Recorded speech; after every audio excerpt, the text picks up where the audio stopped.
Voilà, donc on est en direct. Il y a Emmanuelle que je vais inviter sur scène. Comme ça, elle sera là également avec nous. Voilà, attendez, je vais envoyer l'invitation. Donc, elle se prépare. Moi, je vais vous renvoyer des gens, donc vous les verrez peut-être arriver au fur et à mesure, j'espère. Démarrer comme vous le voulez. Nous, on va faire le tour avec Romaric pour faire de la répartition là, dans les salons. Voilà, Emmanuelle, elle est en train de se préparer. Ah, Romaric qui m'appelle.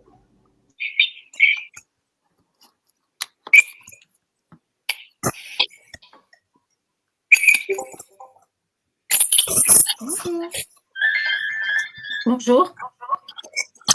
Il y a des bruits, je vais éteindre mon micro parce que.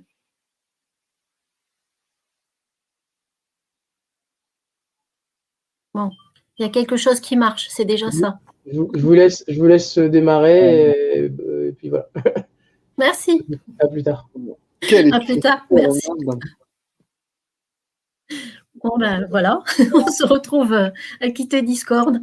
Oh là là, qu'est-ce qu'on manipule comme outil aujourd'hui, hein, c'est impressionnant. Et en fait, ça fait quelques jours, depuis la formation, ouais. Je ne sais pas si c'était la semaine dernière ou il y a 2 semaines. En ce moment, j'avoue que les jours passent tellement vite que je ne sais plus. Vous avez lancé Discord de votre établissement et oui. Ça ne marche pas en fait de votre établissement.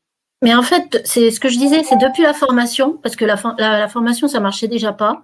Mais je me suis dit que c'était peut-être mon micro-casque qui fonctionnait pas. Mais depuis ce jour, en fait, j'ai l'angoisse d'aujourd'hui, parce que je me dis, s'il faut, rien ne va marcher. Et je me suis mise depuis un peu plus d'une semaine à la place des étudiants.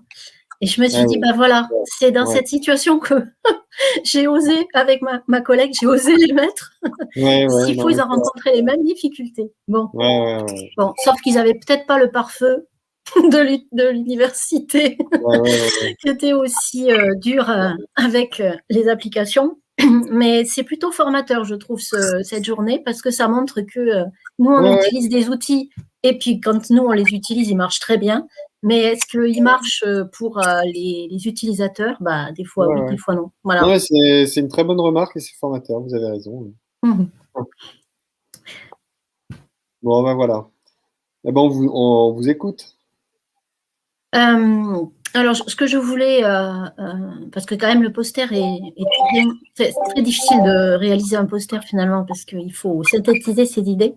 Mais ce que je voulais un petit peu reprendre dans cette séance, c'était peut-être les étapes clés qui nous ont conduit, ma collègue et moi, à revoir un petit peu le dispositif qui existe en plus depuis plusieurs années, mais qui, alors je ne sais pas si dans le contexte vous l'avez bien compris, mais qui déjà était particulièrement contraint. Voilà. Avant même qu'il y ait un contexte de pandémie, le contexte était contraint. Donc, pour me présenter rapidement, je suis responsable d'un pôle formation dans un centre de ressources, donc une bibliothèque universitaire, donc à l'université Toulouse-Jean Jaurès, qui est une université de sciences humaines. Et donc, dans chaque centre de ressources, il y a bien sûr une bibliothèque centrale qui s'occupe des besoins de tous les étudiants et même de tous les acteurs de l'université. Mais dans chaque centre de ressources, il y a en quelque sorte un public plus ciblé. Et le public cible, ce sont les étudiants en licence. Donc, on a la lourde tâche, en quelque sorte, d'accueillir notamment les primo-entrants, de leur présenter leur nouvel environnement documentaire. Donc, ça veut dire bien sûr les bibliothèques universitaires, ce qu'ils peuvent y trouver et quels sont les outils pour accéder à la documentation, qu'elle soit imprimée ou en ligne.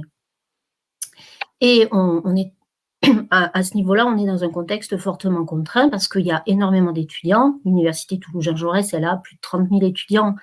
Et dans le centre de ressources dont je m'occupe, toutes les licences, ça correspond environ à 7 000 étudiants.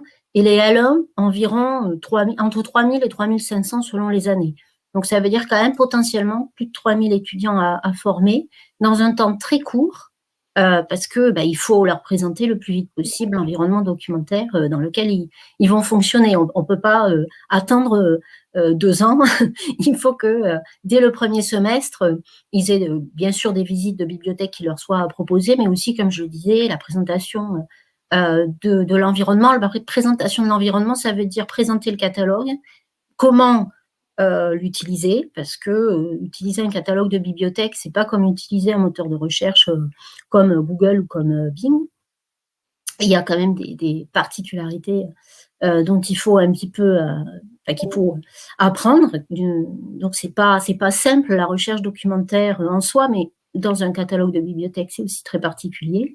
Mais ça peut être aussi la présentation de tous les abonnements auxquels ils ont accès. Donc ça, ce sont des choses qu'on retrouve dans toutes les universités. C'est pas spécifique à l'UT2J.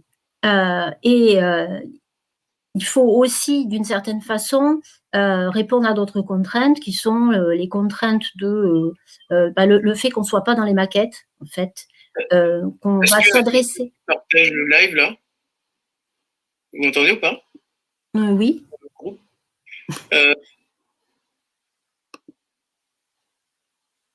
D'autres contraintes en temps réel.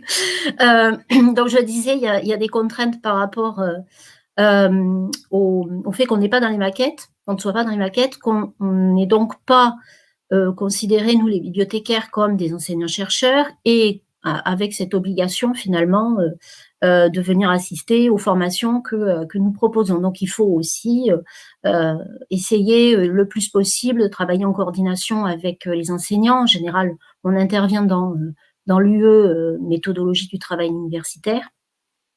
Et puis, si on n'arrive pas à intervenir au sein de cette UE, on essaye de proposer des ateliers ou des stages de formation et d'inciter le plus possible les étudiants à venir. Donc, je passe sur cette contrainte-là, mais elle est quand même réelle.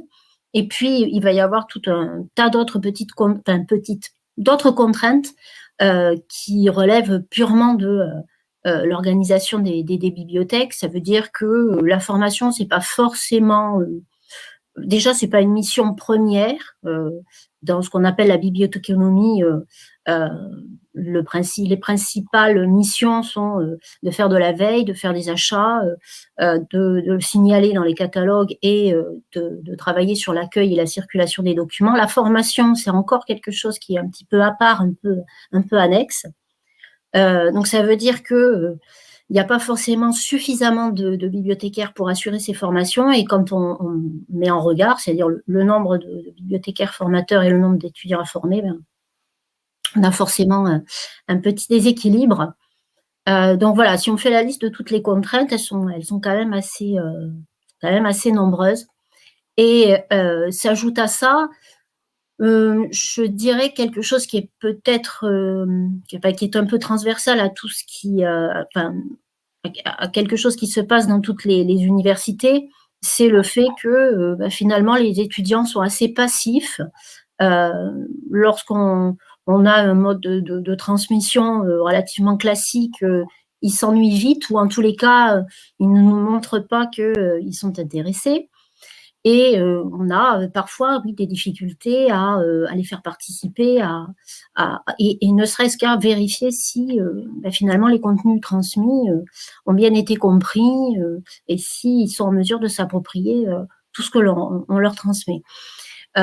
Donc on essaye bien sûr dans les bibliothèques comme les enseignants-chercheurs peuvent le faire de leur côté, on essaye de regarder qu'est-ce qu'on peut utiliser du côté de la pédagogie active pour animer et rendre un petit peu plus acteurs les étudiants dans leur formation aux compétences informationnelles. Donc voilà, ça c'est le contexte, on va dire. Et c'est rajouter à ce contexte de nouvelles contraintes liées à la pandémie, et ça, ce sont des contraintes que tout le monde a rencontrées et rencontre encore. Donc, c'est vrai que très vite, il a fallu, très vite, ça veut dire dès le premier confinement, il a fallu se poser des questions sur ce qu'on allait proposer, est-ce qu'on allait pouvoir former autant d'étudiants, mais une situation qui était peut-être semi-présentielle ou semi-distancielle, ça dépend comment on voit les choses. Et donc, on a envisagé, je dirais, c'est peut-être notre première étape, de différents scénarios. Voilà.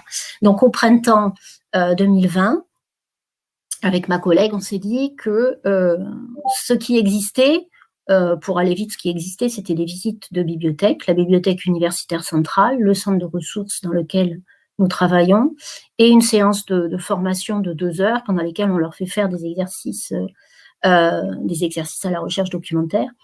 Donc, on s'est demandé ce qu'on pouvait faire de l'existant.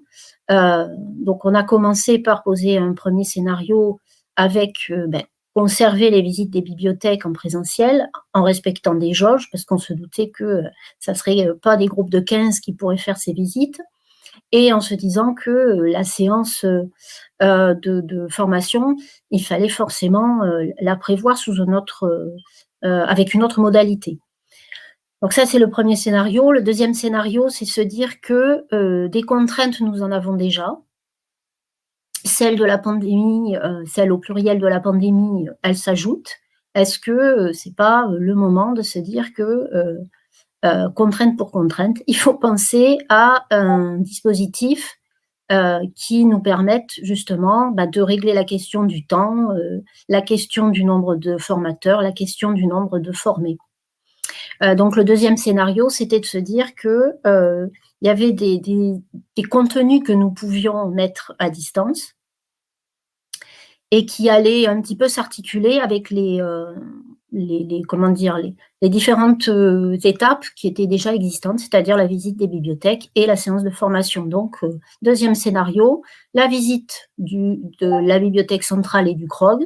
Le CROG, c'est donc le centre de ressources Olemme de Gouges. Puis, des contenus en ligne complémentaires à ces visites, plus un quiz pour vérifier que les étudiants en fait s'auto-évaluent, puissent vérifier si ils avaient bien compris tout ce qu'on leur avait transmis lors de ces visites. Puis une séance de formation. Au moment où on a pensé ce scénario, on ne savait pas si c'était présentiel, distanciel ou autre chose. Puis, suite à cette séance, notre quiz pour, toujours pareil, permettre aux étudiants de s'auto-évaluer et voir si il pouvait y avoir, d'une certaine façon, des contenus qu'on pouvait ajouter en ligne que nous n'avions pas le temps de donner en présentiel. Donc, nous avons travaillé une étape assez fondamentale, je dois dire. Nous avons travaillé sur une série de questions qui pouvaient abonder des quiz. Et pour établir ces questionnaires, eh bien, nous sommes partis sur, on a des référentiels aux compétences informationnelles dans les bibliothèques universitaires. On en a un qui est national, et puis on en a aussi dans chacune des universités, les services communs de documentation travaillant sur cet outil-là. Donc, on a fait correspondre les compétences qui étaient dans le référentiel avec les questions possibles, et on a pu dégager comme ça des étapes. Donc, on a une autre contrainte dont je n'ai pas parlé, c'est que nous nous adressons à diverses disciplines et il était difficile de ne pas leur proposer des questionnaires disciplinaires, c'est-à-dire qui s'appuient sur des exemples documentaires, que ce soit des références bibliographiques de livres ou de revues ou autres. On ne pouvait pas imaginer le faire en dehors de leur discipline parce que c'était important pour nous d'ancrer en fait cette formation, ce dispositif dans du disciplinaire. Donc il y a une partie du questionnaire, des questions que nous avons pensées qui étaient communes, mutuelles à plusieurs disciplines, mais il y avait aussi toute une série de questions qui étaient purement disciplinaires. Donc, ça veut dire qu'au final, on s'adresse à 14 disciplines différentes. Donc, ça a donné 250 questions produites en quelques mois. Donc, on a quitté l'année universitaire avec plaisir pour partir en vacances parce que 250 questions qu'on a réalisées sur la plateforme Moodle, ça faisait quand même beaucoup de travail. Mais ça nous a permis d'arriver à la rentrée sereine, puisque en fait, on avait les contenus, on avait aussi les étapes, on avait les compétences derrière chacune des étapes. Donc, quand on nous a appris que il fallait que tout soit à distance, on s'est lancé dans le dispositif entièrement à distance. Donc, ça donne ce que j'ai reproduit sur le poster. Donc, le bandeau Découvre ta doc, c'est ce qui se trouve sur la plateforme Iris Moodle de l'Université Toulouse-Jean Jaurès, avec donc des pictos qui correspondent à chacune des étapes, en fait. Hein. Donc, il y a un module introductif qui n'a pas son petit picto, mais après, il y a 4 modules qui correspondent à une progression. Donc, je découvre mes bibliothèques, je découvre ma documentation, je m'exerce à la recherche documentaire et enfin, en quelque sorte, un dernier module qui permet de vérifier si ils ont bien découvert leur documentation. Voilà. Le dernier petit picto, c'est un badge qui nous a permis, en fait, de pouvoir vérifier combien d'étudiants avaient validé l'ensemble du parcours. Même si on a aussi été très attentive au nombre d'étudiants qui ont fait intégralement le premier module, par exemple, qui correspond à la visite des bibliothèques, ou l'exercice de recherche documentaire, qui est aussi une étape assez fondamentale pour les étudiants. Donc, on a été attentive à chacune des étapes, en regardant les statistiques, en regardant si les étudiants suivaient bien tous ces modules, mais on a quand même aussi utilisé des statistiques pour vérifier combien d'étudiants en fait avaient fait l'ensemble du parcours.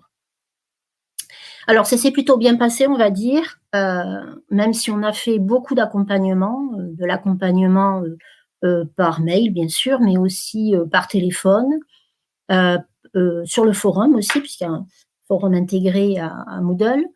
Et si nécessaire, on a fait quelques petites visios avec des étudiants qui avaient des problèmes, peut-être des problèmes techniques, on pourrait dire, comme aujourd'hui on en a eu, pour ne pas les laisser dans des difficultés qui étaient parfois d'ailleurs pas très considérables, mais où voilà, ça méritait de les accompagner. Donc beaucoup d'accompagnement, mais au final, ça s'est plutôt bien passé. Donc il faut savoir que sur les 3000, il y avait 3200 étudiants à L cette année. En tous les cas, pour toutes les disciplines auxquelles nous nous adressons. 3200, il faut savoir qu'il y a toujours très vite, on va dire, des étudiants qui abandonnent ou qui arrêtent leur formation, des fois même en cours de premier semestre. Donc c'est vrai qu'il y a toujours une partie qui est bien dans les statistiques de départ parce qu'ils sont inscrits, mais qui ne sont pas dans les statistiques d'arrivée parce qu'ils n'ont pas suivi l'ensemble des cours. Donc, on peut enlever un certain pourcentage, c'est variable d'une année à l'autre, mais c'est vrai qu'en général, on touche plutôt on est sur la moitié, c'est-à-dire 1500 étudiants. Et cette année a été assez similaire. On a touché environ le même nombre d'étudiants. Donc, il y a environ 1100 étudiants qui ont validé leur badge, donc qui ont suivi l'ensemble des parcours, qui ont réussi les quiz et qui ont pu passer d'un module à un autre. Mais on a aussi quand même beaucoup d'étudiants, plus de 1000, qui ont fait le premier module, qui correspond donc à la visite de la bibliothèque centrale et du CROG. Et ça correspond là aussi à ce que d'habitude nous avions, mais en présentiel. Donc, on a réussi à assurer cette continuité pédagogique malgré le temps de crise. Alors, on en est arrivé au temps du bilan et aussi, d'une certaine façon, on se dit que ce serait dommage de revenir à la situation qui était juste avant la pandémie parce que on s'est aperçu que on avait rempli en fait quelques-unes de nos contraintes. En tous les cas, on avait trouvé des moyens d'enlever quelques-unes. Et j'écoutais encore hier une conférence sur et après la pandémie. Voilà, pour me rendre compte que, au fond, ces contraintes, elles sont quand même assez générales. Les cohortes, le temps d'intervention auprès des étudiants, etc. Et voilà, il faut se dire qu'on a peut-être, en expérimentant dans l'urgence un tel dispositif, il y avait peut-être des éléments qu'on pouvait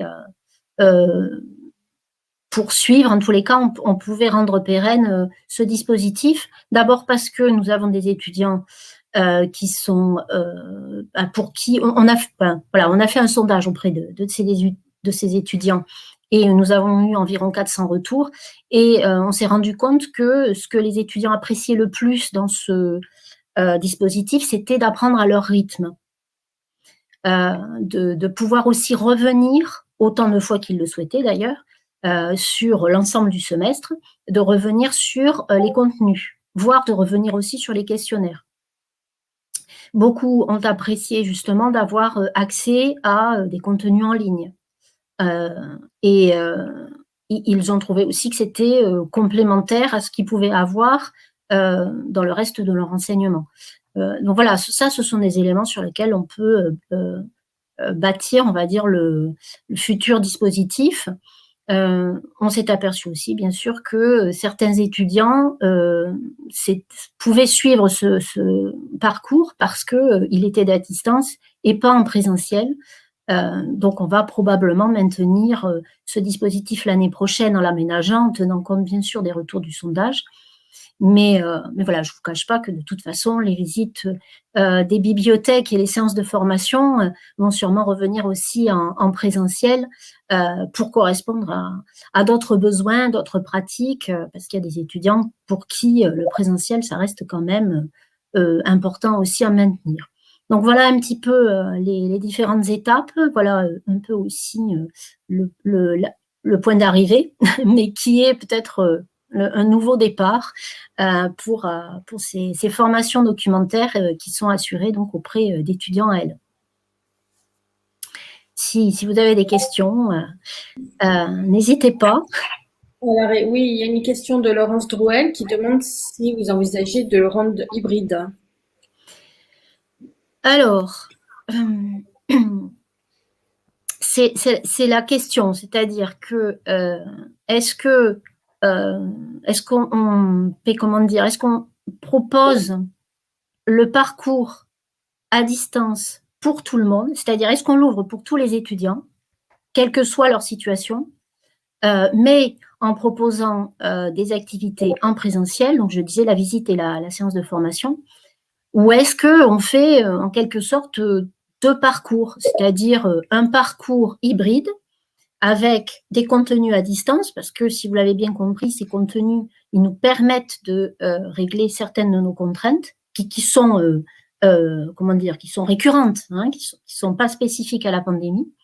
Donc, est-ce qu'on fait donc un parcours qui serait hybride, à la fois présentiel et à distance, et un autre parcours tout à distance pour d'autres étudiants. Je ne sais pas si vous voyez, j'ai fait un geste, mais voilà, pour se dire que c'est presque deux parcours avec les mêmes contenus, mais de parcours différents. Où est-ce qu'on sépare en fait les modalités et on fait un parcours tout en présentiel et un parcours tout à distance. Pour ne rien vous cacher, j'ai déjà un petit peu la réponse, hein, mais c'est vrai que ce qui peut être compliqué pour les étudiants qui suivent des modalités en présentiel, c'est de se retrouver dans le dispositif à distance. Ceux qui vont le suivre tout à distance au complet, il n'y a pas de souci. Il n'y a pas de souci. Je veux dire par là qu'il y a une continuité et puis ils vont suivre les modules les uns après les autres.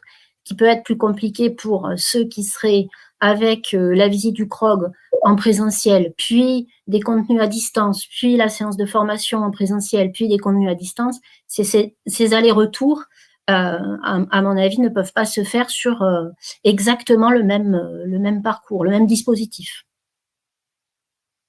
Je ne sais pas si j'ai répondu à la question, mais je peux développer si besoin. Thierry a une autre question, mais tu peux la poser, vas-y. Écrit. Non, mais je me doute un peu de la réponse, mais est-ce qu'il y a des éléments partageables pour d'autres universités, bibliothèques? Est-ce que c'est mutualisable? Et est-ce que je vais poser deux questions en fait, et est-ce que ce contenu peut être utilisé, ou l'utilisez-vous dans le cadre des certifications PIX? Alors, je vais commencer par la deuxième. Les compétences, on va dire les compétences informationnelles, pour être plus large, parce que, non pas que je fasse une grande différence entre documentaire et informationnel, mais informationnel, ça rejoint bien l'idée du PIC, c'est-à-dire donner un bagage qui peut être utile à l'étudiant, mais même lorsqu'il ne sera plus étudiant, mais citoyen.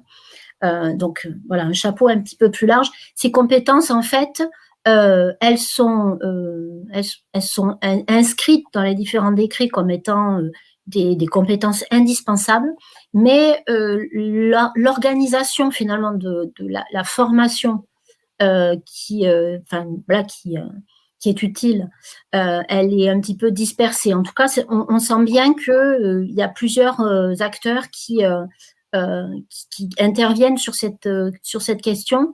Donc, bien sûr, les enseignants-chercheurs à travers leur discipline, mais aussi à travers, comme je le disais, l'UE méthodologie du travail universitaire.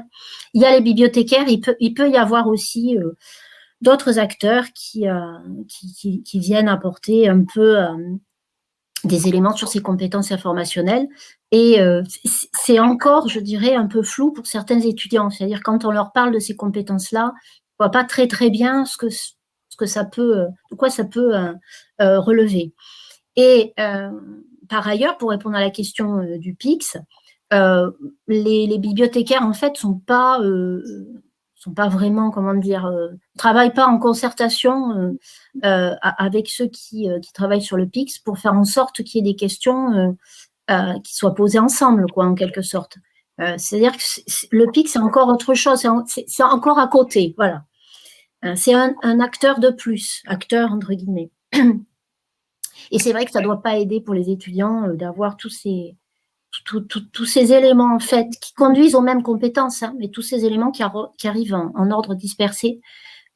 Donc on en parle souvent entre bibliothécaires. On se dit qu'il y a sûrement quelque chose à faire pour qu'il y ait en fait un volet qui soit peut-être plus marqué compétences informationnelles.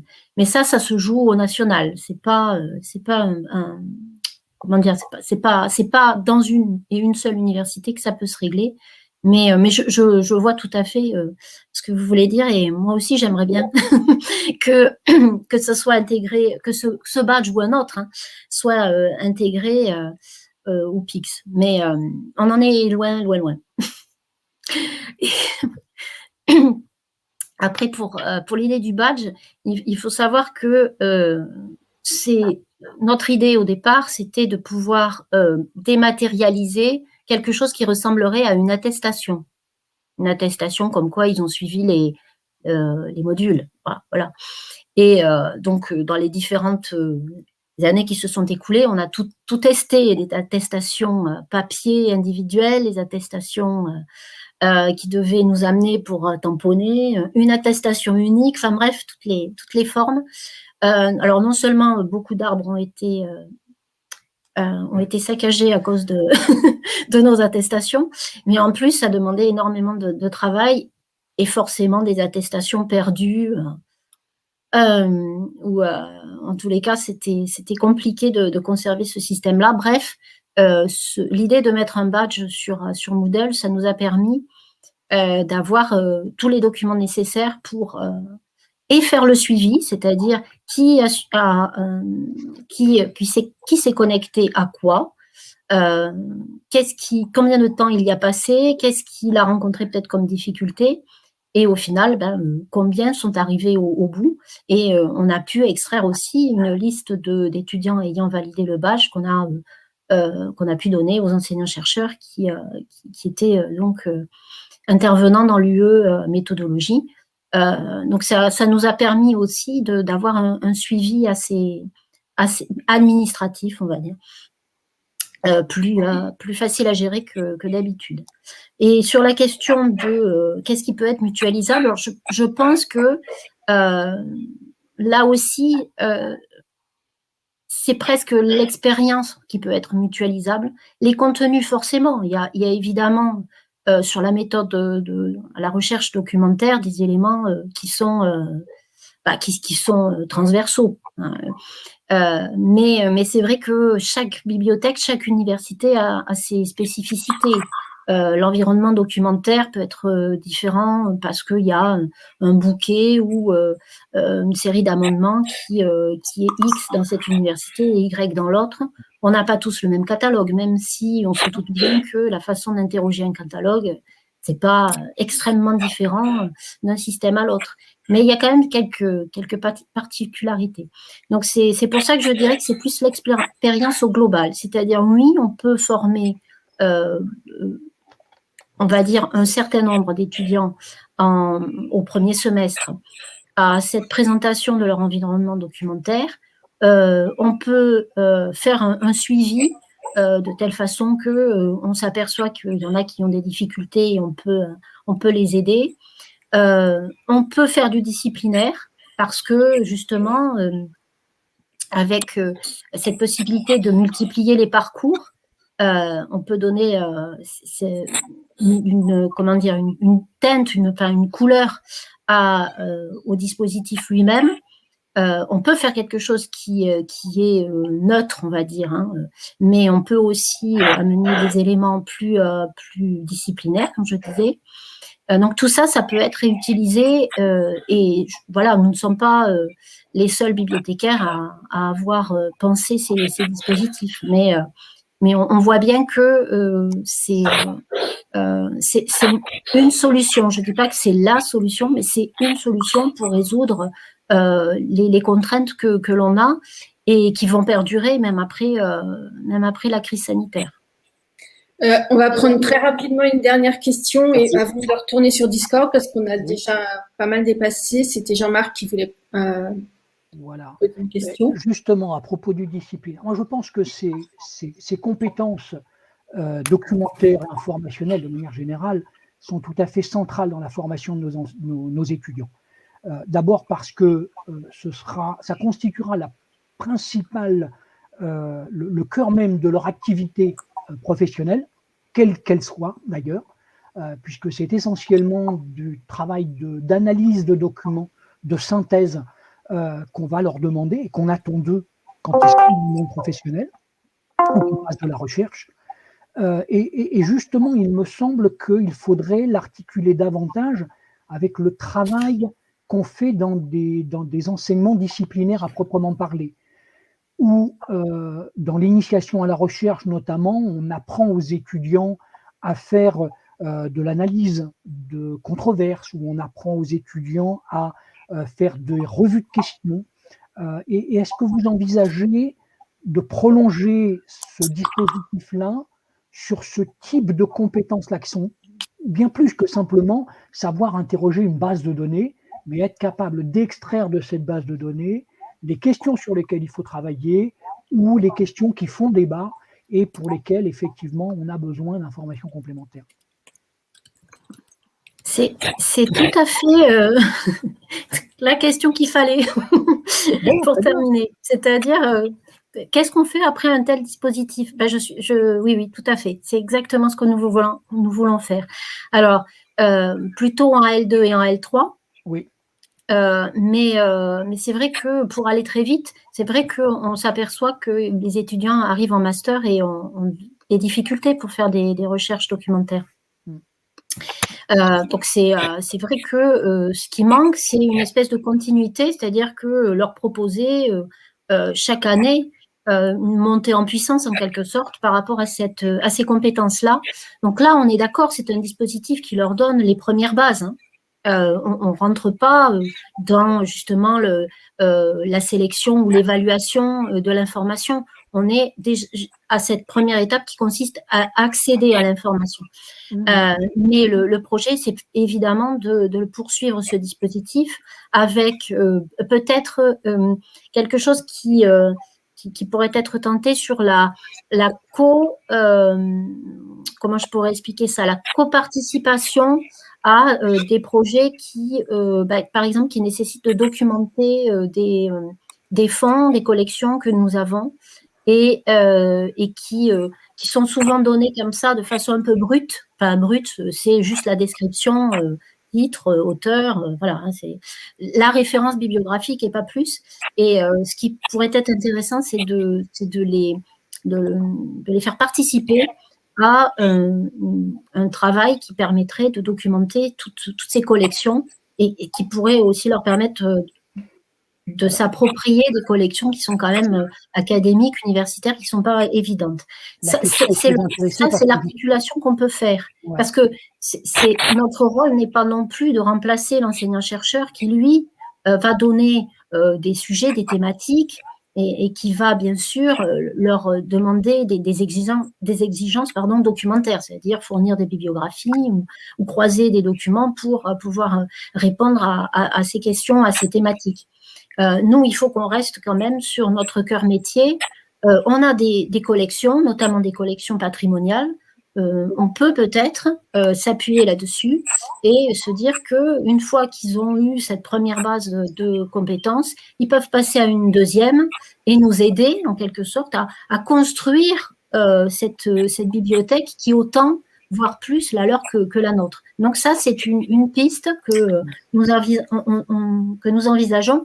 C'est pas tellement la même approche, c'est pas poser une problématique forcément sur des documents, c'est plus les solliciter pour donner de la matière autour d'autres documents. Voilà. Oui. Ça, je pense qu'effectivement, c'est le travail des collègues dans les différents champs disciplinaires.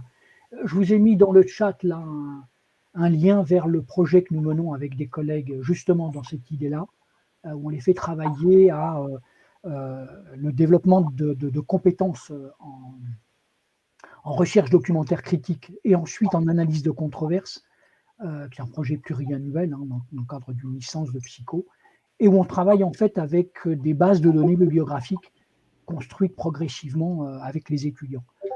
On en reparlera, je pense que ce genre de choses est tout à fait intéressant et tout à fait essentiel au développement de nos étudiants qui ont besoin de vraiment... alors, je le dis parce que je suis psychologue et ces mots-là m'importent, mais vraiment instrumentaliser les ressources documentaires pour à la fois développer leurs connaissances et leurs compétences à analyser et à comprendre le champ disciplinaire dans lequel ils sont. Je crois qu'on nous attend de l'autre côté. Oui, alors, je ne sais pas si vous m'entendez, je viens vous embêter. Oui. Voilà. Donc, pour ceux qui sont ici, alors désolé pour les allers-retours, là, pour le coup, ce n'était pas prévu. Je vais vous partir en écran pour être sûr. Donc là, on attend, j'embarque tout le monde, en fait. On va se retrouver dans le Discord. Je vais vous montrer donc, le synthèse, où il y a tout le monde qui est là, donc cette fois au moins. Donc éventuellement, si vous n'avez pas de casque, là il y a beaucoup de gens, donc pensez à couper vos micros comme vous voyez sans doute ici. Donc on est tous là. Là on bascule de l'autre côté. Ok. Voilà. Et puis je couperai l'événement une fois que vous avez basculé. N'hésitez pas, il y a Romaric qui fait le portier au cas où vous êtes un peu perdu dans les salons. Et voilà. Et je vais terminer l'événement dès que vous êtes prêts. Voilà, merci. Merci. On est prêts. Merci à tous. Merci pour la présentation. Sur Discord, le salon est plein, c'est normal Non, alors attendez, je vais. C'est parce qu'il y a plus de monde que prévu et hop, normalement. Il me suffit de quitter, hein, on est d'accord Oui. Alors, oui. Alors, hop, je peux noter, hop. Normalement, il y a 99 places sur le salon. Voilà. Donc, vocal. Alors. Donc, hop.